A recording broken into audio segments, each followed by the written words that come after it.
Okay, folks, I have a real treat for you today. This is a real-world example of something that you probably wouldn't see every day. But I have to tell you this. It's going to be looking at a table, which is an employee table, where it has all these made-up names, made-up departments, made-up, salaries and everything. This is going to be basically, let me start from the beginning. Okay, so I just developed a puzzle book. These are new puzzles that I invented. It's kind of like Sudoku, where you have to use every number once. You can't use them twice.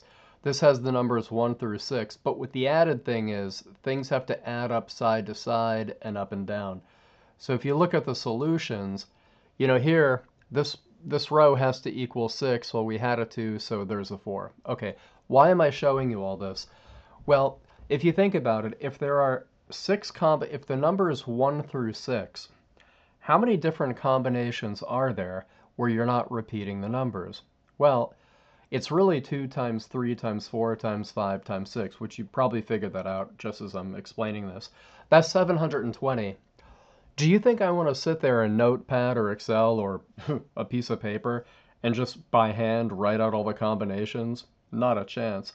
So I thought, wouldn't it be cool if we could just figure out a way to do this in SQL Server, and call it a day? So here's what I did. The first thing I did, whoops, that was supposed to be a surprise. Let me pause for a minute. Da, da, da, da. So I've got my 4 code windows that have everything nice and neat. And so what I'm going to do is the first thing, I'm just going to make a simple table. I'm going to select into it called A, and the field name is also A. That's probably not a really good programming practice, but we'll pretend I didn't do that. And then I'm going to insert some more numbers into it. Now up here, just quickly, if the table exists, I'm going to blow it away.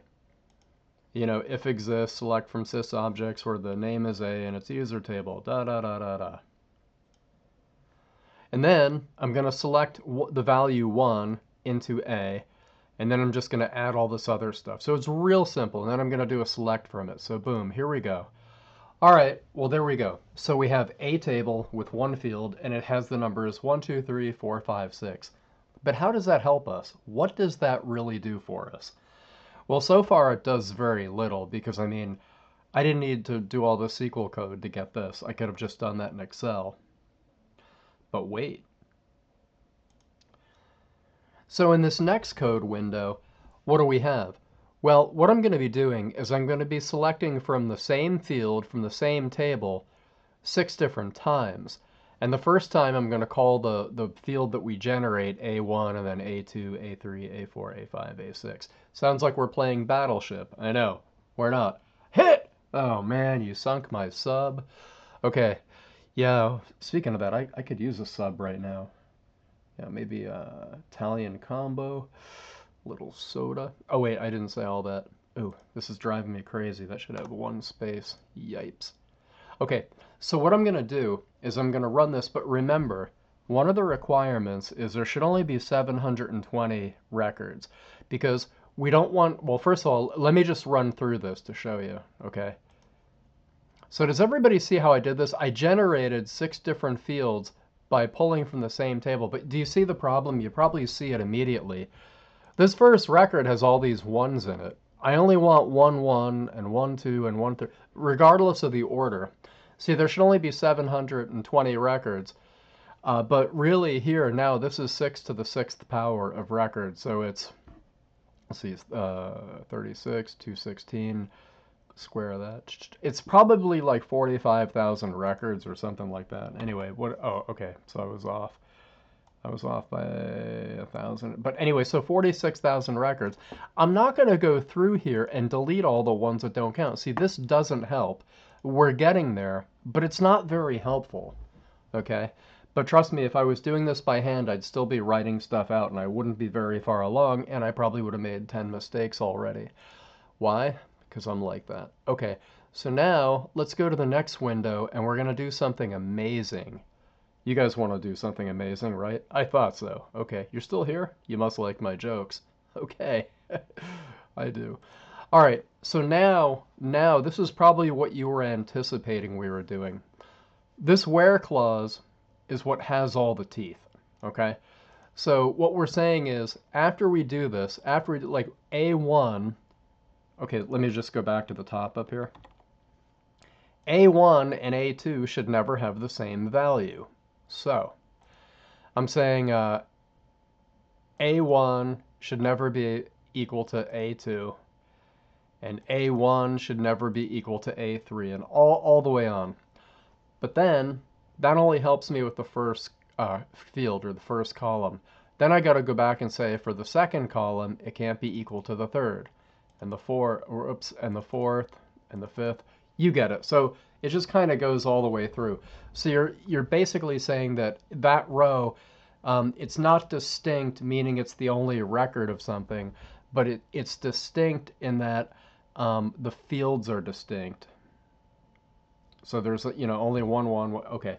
And then I'm going to order it. So now we should see something that's a little more usable. Oops, I had this over here. It's looking for a stored procedure named A5. That's not going to work. Okay, so now we're getting somewhere. Now we have the first record is 1, 2, 3, 4, 5, 6. I can use that. The next one, 1, 2, 3, 4, 6, 5. So see, they're all different. And now there should be 720 records, and there they are. So see, it was really this simple to go through and just extract what we needed to. Now, if I needed to do this for 10 squares instead of 6 squares, which I do, those are the intermediate puzzles, same thing. It's just that we do everything, like the where clause would be so much bigger, this would be another 4 lines bigger, and you could kind of figure it out. You can also do it with 15 squares, but the problem is that gets into the billions, or it might even be true. It's a ridiculously large number, so that's a kind of a different thing for a different time. But anyway, let's put it all together. I'm going to put everything all together here. So what I'm doing is, use StepSums. Oh, that's the name. Oh, that's the name of my puzzles. StepSums. Yeah, real original. Well, it is original. And I'm doing basically everything in this query. This script is being done in all of these. But what I'll do is I'll put this one in the description so you could copy it. I won't use the name of my database because you probably don't have one.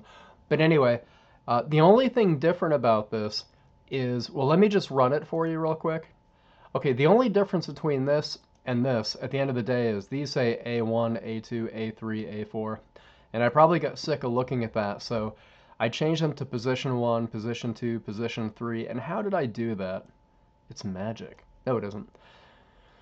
Basically, when I get to this part, where it's this big select chunk, what I did was, here's that same select chunk, but it's inside of a derived table. By the way, you got to learn how to use derived tables because they are so fast. This part here is everything we saw in this window. I don't see anything in that window. It's just indented a little. But before that, what I'm doing is I'm saying select A1 and I'm renaming it position 1. A2, position 2. And of course I have to use the square brackets because there's a space.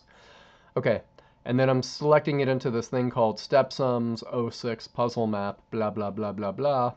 And then it says order by this, and then at the end I'm saying select from this, and it comes up again. And of course we have our 720 rows, yippee-ki-yay.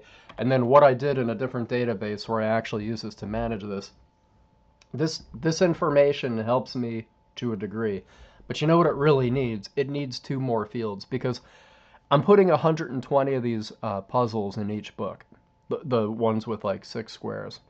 And there's only 720, so that means that I can make 6 books. So it'd be really nice to have another field, which like I said, I did in another database. I'm telling you this, guys, we're not going to demonstrate it. I'm just explaining it because it's real world. This is how you guys need to think. What you would do is you would probably have another field that says book number, and it'll say either 1, 2, 3, 4, 5, or 6, and then a final field that says puzzle order, so that you could say, okay, this puzzle is in the 2nd book and it's the 3rd puzzle.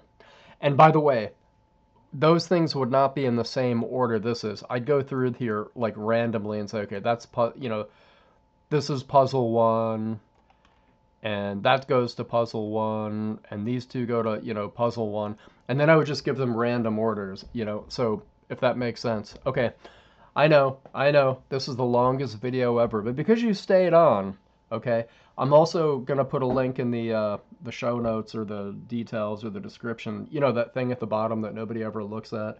It's a link to some courses I have on Udemy if you want to check them out. And also, as soon as the book comes out, I'll come back and slap a link to that, should you be interested. It makes a great present for little kids that are too young to program, but you want to teach them math. Okay, I'm done shilling for now. I hope you guys enjoyed this. It's a real-world example, and basically,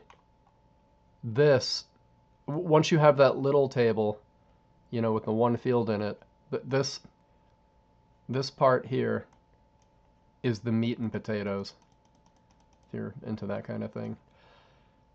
It's this right here. This is the part. Here we go. This never happens to Batman. Okay. Well, maybe it does. That's the part that does the heavy lifting. So anyway, like I said, I'll put them in the show notes in the bottom. I like saying show notes. I gotta go now. See you next time. Ta-ta.